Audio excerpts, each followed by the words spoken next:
ಇನ್ನು ದಾವಣಗೆರೆಯಲ್ಲಿ ಕುಖ್ಯಾತ ರೌಡಿ ಶೀಟರ್ ಸಂತೋಷ್ ಅಲಿಯಾಸ್ ಕಣುಮನನ್ನ ಭೀಕರವಾಗಿ ಹತ್ಯೆ ಮಾಡಲಾಗಿದೆ. ದಾವಣಗೆರೆಯ ಸೋಮೇಶ್ವರ ಆಸ್ಪತ್ರೆಯ ಮುಂಭಾಗ ಈ ಒಂದು ಭೀಕರ ಹತ್ಯೆ ನಡೆದಿದೆ. ರಿಯಲ್ ಎಸ್ಟೇಟ್ ಸೆಟಲ್ಮೆಂಟ್ ಮಾಡಿಕೊಂಡು ಈತ ಓಡಾಡ್ತಾ ಇದ್ದ ರೌಡಿ ಶೀಟರು ಆಟೋದಲ್ಲಿ ಬಂದಂತಹ 4 ಏನಿದ್ದಾರೆ ಈತನ ಮುಖಕ್ಕೆ ಪೆಪ್ಪರ್ ಸ್ಪ್ರೇ ಮಾಡ್ತಾರೆ. ಅದಾದ ಮೇಲೆ ಮಚ್ಚಿನಿಂದ ಕೊಚ್ಚಿ ಕೊಲೆ ಮಾಡಿ ಎಸ್ಕೇಪ್ ಆಗಿದ್ದಾರೆ. ವಿದ್ಯಾನಗರ ಪೊಲೀಸರು ಸ್ಥಳಕ್ಕೆ ಭೇಟಿ ಕೊಟ್ಟು ಪರಿಶೀಲನೆಯನ್ನು ನಡೆಸಿದ್ದಾರೆ. ನೋಡಿ, ಸಾಕಷ್ಟು ಹಾವಳಿ ಇಡ್ತಾ ಇದ್ದಂತಹ ಈ ಕಣುಮ ದೃಶ್ಯಾವಳಿಗಳನ್ನು ನೀವು ಕೂಡ ಗಮನಿಸ್ತಾ ಇದ್ದೀರಾ.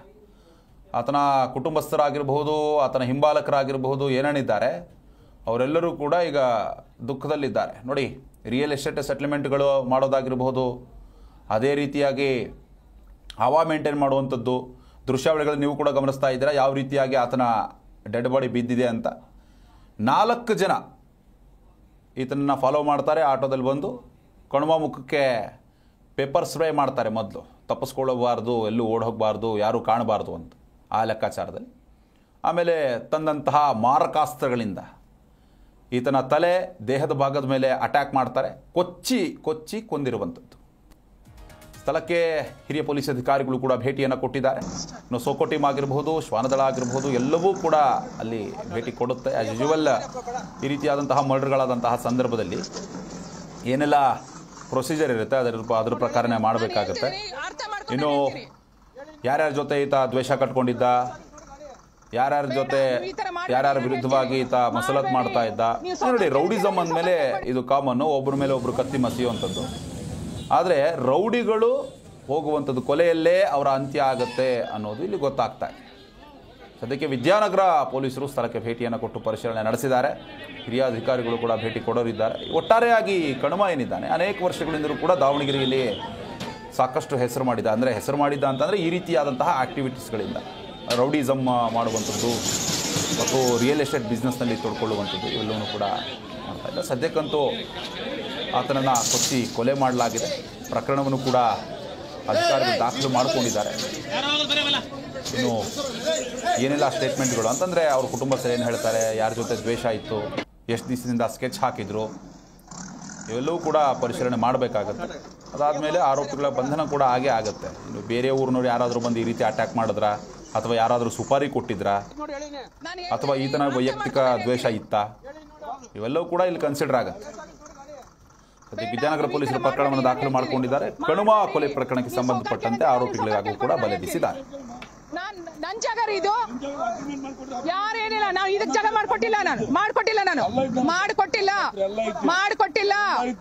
ಅದು ತಗೊಂಡ್ಬನ್ರಿ ವಿಚಾರ ಮಾಡ್ಕೊಳ್ಳಿ. ಅದಕ್ಕೆ ದಯವಿಟ್ಟು ನಿಲ್ಲಿಸಿ, ನಾನು ಹೇಳ್ತೀನಿ. ಈ ಬಗ್ಗೆ ಹೆಚ್ಚಿನ ಡೀಟೇಲ್ಸ್ ಅನ್ನು ನೀಡ್ತಾರೆ ನಮ್ಮ ಪ್ರತಿನಿಧಿ ಕಲ್ಲೇಶ್. ದೂರವಾಣಿ ಸಂಪರ್ಕದಲ್ಲಿದ್ದಾರೆ. ಕಲ್ಲೇಶ್, ನೋಡ್ತಾ ಇದ್ದೀವಿ, ಅಂತೂ ಇಂತೂ ಕಣುಮ ಭೀಕರ ಹತ್ಯೆ ಆಗಿದೆ. ಅನೇಕ ವರ್ಷಗಳಿಂದಲೂ ಕೂಡ ದಾವಣಗೆರೆಯ ಒಂದು ರೌಡಿಸಮ್ ಏನಿದೆ ಅದರಲ್ಲಿ ಈತನದ್ದು ಕೂಡ ಒಂದು ಹೆಸರು, ಕುಖ್ಯಾತ ಹೆಸರು. ಒಂದು ಯಾವ ವಿಷಯಕ್ಕೆ, ಪ್ರಾಥಮಿಕ ತನಿಖೆಯಲ್ಲಿ ಯಾವ ವಿಷಯಕ್ಕೆ ಈತನ ಹತ್ಯೆ ಆಗಿದೆ, ಸದ್ಯಕ್ಕೆ ಪೊಲೀಸರು ಏನು ಹೇಳ್ತಾರೆ, ಆತನ ಬೆಂಬಲಿಗರು ಏನು ಹೇಳ್ತಾರೆ, ಆತನ ಒಂದು ಏನು ಮರಣೋತ್ತರ ಪರೀಕ್ಷೆ ಆಯಿತಾ, ಕುಟುಂಬಸ್ಥರು ಏನು ಕಂಪ್ಲೇಂಟ್ ರಿಜಿಸ್ಟರ್ ಮಾಡಿದ್ದಾರೆ ಈಗ ಅಂತ. ವಿಶ್ವನಾಥ್, ಏನಂದ್ರೆ ಒಂದು ದಾವಣಗೆರೆಯಲ್ಲಿ ಒಂದು ರೌಡಿ ಶೀಟರ್ ಆಗಿದ್ದಂತ ಸಂತೋಷ್ ಅಲಿಯಾ ಕಣುಮ ಅಂತೇಳಿ ಈತನನ್ನ ಸಂಜೆ ಒಂದು 5 ಗಂಟೆ ಸುಮಾರಿಗೆ ಒಂದು ಯಾರೋ ಅಪರಿಚಿತ ಒಂದು ದುಷ್ಕರ್ಮಿಗಳು ಏಕೈಕಿ ಆಟದಲ್ಲಿ ಬಂದು ಒಂದು ಅದಡಿ ರಸ್ತೆ ಅಂತ ಒಂದು ಸ್ಥಳದಲ್ಲಿ ಮಾರಕಾಸ್ತ್ರಗಳಿಂದ ಕೊಚ್ಚಿ ಕೊಲೆ ಮಾಡಿರ್ತಕ್ಕಂಥದ್ದು. ಈ ಪ್ರಾಥಮಿಕವಾಗಿ ಏನು ಸಿಕ್ಕಿರೋ ಮಾಹಿತಿ ಅಂದ್ರೆ ಯಾವುದೋ ರಿಯಲ್ ಎಸ್ಟೇಟ್ ವಿಚಾರವಾಗಿ ಹಣವನ್ನು ಏನು ಹೊಂದಾಣಿಕೆ ಮಾಡುವಂತೂ ಕೆಲವು ಬೆದರಿಕೆಯನ್ನ ಒಡ್ಡಿದ್ದ ಅಂತ ಹೇಳಾಗ್ತದೆ. ಈ ಒಂದು ರಿಯಲ್ ಎಸ್ಟೇಟ್ ವಿಚಾರದಲ್ಲಿ ಇದೇ ಒಂದು ವಿಚಾರದಲ್ಲಿ ಸಾಕಷ್ಟು ಹಣಕಾಸು ವಿಚಾರದಲ್ಲೂ ಸಹ ಆಗಾಗ್ಗೆ ಇವರು ಮತ್ತು ಇನ್ನೊಂದು ತಂಡಕ್ಕೂ ಜಗಳ ಕೂಡ ಆಗ್ತಿತ್ತು. ಇದೇ ವಿಷಯಕ್ಕೆ ಏನು ಅಪೋಸಿಟ್ ಮತ್ತು ದ್ವೇಷ ಏನೋ ಇತ್ತು. ಈ ಹಿನ್ನೆಲೆಯಲ್ಲಿ ಒಂದು ಅಪರಿಚಿತರ ಒಂದು 4-5 ಜನರ ಒಂದು ತಂಡ ಆಟೋದಲ್ಲಿ ಬಂದು ಏಕಾಏಕಿ ಮಾರಕಾಸ್ತ್ರಗಳಿಂದ ಕೊಚ್ಚಿ ಕೊಲೆ ಮಾಡಿರ್ತಕ್ಕಂಥದ್ದು. ಕಣುಮ ಏನು ಸಂತೋಷ್ ಇದ್ದಾನೆ ಈಗಾಗಲೇ ಸಾಕಷ್ಟು ಟಾರ್ಗೆಟ್ ಆಗಿರ್ತಕ್ಕಂಥದ್ದು. ಯಾಕಂದ್ರೆ ಈ ಹಿಂದೆ ಬುಳ್ನಾಗ ಅಂತೇಳಿ ಒಬ್ಬ ರೌಡಿ ಇದ್ದ, ಅವನ ಒಂದು ಕೊಲೆ ಪ್ರಕರಣದಲ್ಲೂ ಸಹ ಇವನು ಪ್ರಮುಖ ಆರೋಪಿಯಾಗಿದ್ದ. ಇದೇ ಮತ್ತು ಕೆಲವು ಏನು ಸಣ್ಣ ಪುಟ್ಟ ಜಗಳ ಇದ್ರೂ ಸಹ ಕಣ್ಮನ ಹೆಸರು ಮೊದಲಿಗೆ ಇರ್ತಿತ್ತು. ಹೀಗಾಗಿ ಇವನ ವಿರುದ್ಧ ಸಾಕಷ್ಟು ದ್ವೇಷ ಕೂಡ ಸಹ ಕೆಲವರಿಗೆ ಇತ್ತು. ಈ ಹಿನ್ನೆಲೆಯಲ್ಲಿ ಒಂದು ಕೊಲೆ ನಡೆದಿರಬಹುದು ಅಂತಾನೂ ಸಹ ಒಂದು ಹೇಳಲಾಗ್ತಿದೆ. ಈಗಾಗಲೇ SP ಉಮಾ ಪ್ರಶಾಂತ್ ಒಂದು ಸ್ಥಳಕ್ಕೆ ಭೇಟಿ ನೀಡಿ ಒಂದು ಪರಿಶೀಲನೆಯನ್ನು ಸಹ ಮಾಡಿದ್ದಾರೆ. ಈಗಾಗಲೇ ಒಂದು ಪ್ರಕರಣವನ್ನು ಸಹ ದಾಖಲು ಮಾಡಿಕೊಂಡಿದ್ದು ಒಂದು ತಂಡವನ್ನು ರಚನೆ ಮಾಡಿ ಒಂದು ಏನು ಕೊಲೆ ಮಾಡಿದ್ದಾರೆ ದುಷ್ಕರ್ಮಿಗಳಿಗೋಸ್ಕರ ಒಂದು ಬಲೆಯನ್ನು ಸಹ ಪೊಲೀಸರು ಬೀಸಿದ್ದಾರೆ. ಹೀಗಾಗಿ ಒಂದು ಪ್ರಾಥಮಿಕವಾಗಿ ಹಂತದಲ್ಲಿ ಏನು ರೌಡಿ ಶೀಟರ್ ಇದ್ದ, ಹಾಗಾಗಿ ಇವನ ದ್ವೇಷಕ್ಕೋಸ್ಕರನೇ ಒಂದು ಕೊಲೆ ನಡೆದಿರುವುದು ಒಂದು ಶಂಕೆ ವ್ಯಕ್ತವಾಗಿದೆ.